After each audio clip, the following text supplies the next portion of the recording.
Alright, in this video we're taking a look at the Diatone MAMBA F411 all-in-one flight controller. This is a whoop style flight controller board and ESC combo with the USB port going out the side horizontally instead of on the bottom vertically. It's kind of following the trend or the style a lot of other boards are following now. Instead of a half circle here, you got a full circle and it's closed off here, but you can cut off the ends if you choose to do so. So you have that option available to you. And this is somewhat similar to the one that I think Beta FPV made a while back. I guess a while back is like a month ago.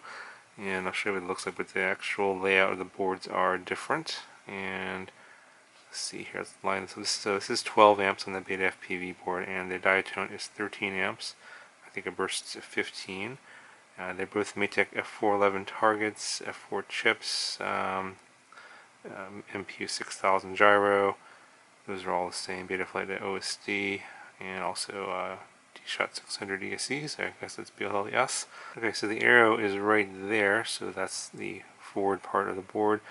So that's why your motors are aligned at this. You have motor 1, 2, 3, and 4 on the Beta FPV board, but on the Diatone board, the AIO is pointed forward over here like this.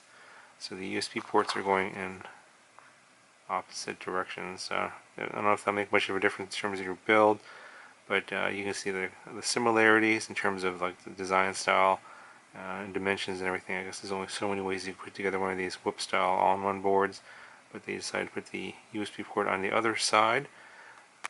So following the trend of a lot of these new boards, you have solder pads for your motor wires, and you can also do the plugs if you want. So it does come with the plugs if you want to use those.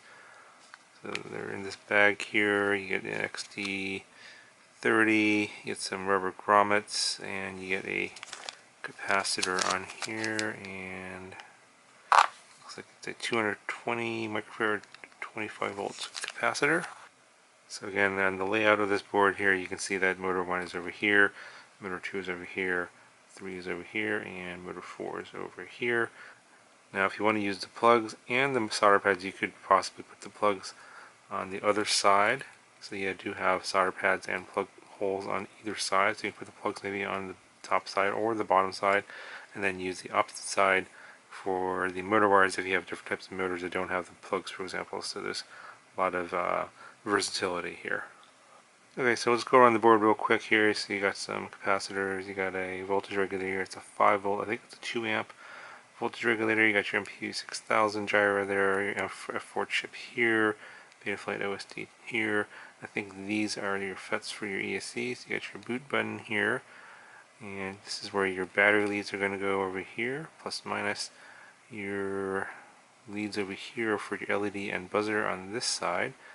And something I want to point out is on all these pads that have the through holes here on the side, you can also, and it's not sure if the camera will focus or not, you can also solder to the side of the board there too. That is a pretty rare option, but and the first one I've seen in any of the all-in-one boards. If you are looking for that option, that's available to you. So you do either on the bottom, top, or this side for some of these.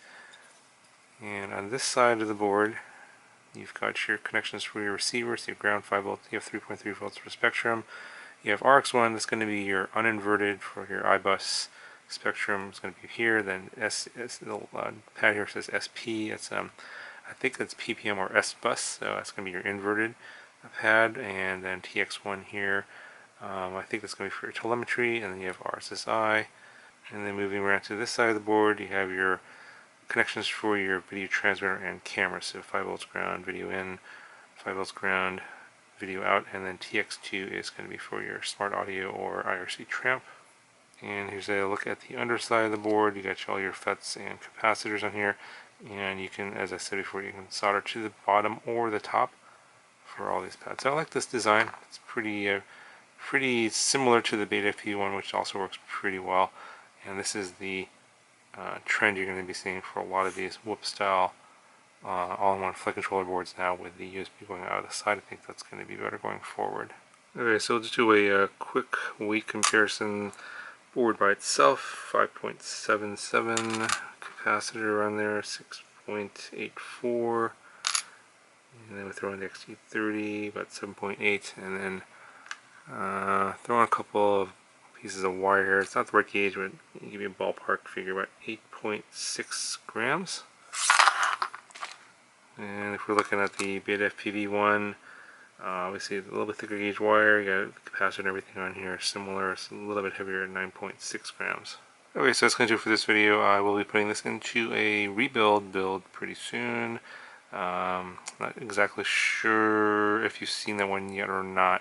I think it was one of those failed projects, so I'll explain that in a future video as to why this is going into that. But yeah, you'll be able to see this running up pretty soon. So stay tuned for that, and it should be coming out very soon.